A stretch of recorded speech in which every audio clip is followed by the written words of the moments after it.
Кәсіпкерлердің құқығын қорғау және сыбайлас жемқорлыққа қарсы іс-қимыл жөніндегі кеңестің кезекті отырысында Қазтеплоэнергомонтаж мекемесі мен Трансэнерго акционерлік қоғамның арасындағы даулы мәселе қаралды. Мердігер компания Қарғалы ауылы мен Әуеқалашық ауданында жылыту қазандықтарын қайта күрделі жөндеуден өткізген. Алайда екі нысандағы жұмыс та толығымен аяқталмады. Трансэнерго мекемесі бітпеген нысандарды қабылдамайды, жұмыс сапасы да нашар. Олардың негізгі біту уақыты 2018 жылы болды.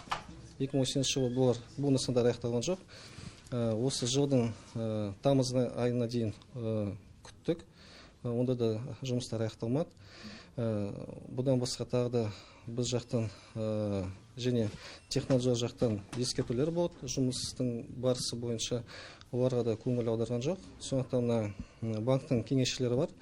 Сол кеңесшілердің кеңесі бойынша және біздің шешіміз бойынша екі шарт жойылды.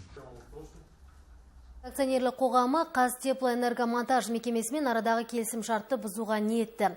Ал шығынға батқан мердігер компания болса банкрот болғалы тұр. Екі тараптың мәлімдемесін тыңдаған кеңес мүшелері мердігер мекемеге екі нысандағы жөндеу жұмыстарын аяқтауға мүмкіндік беру қажет деп есептейді.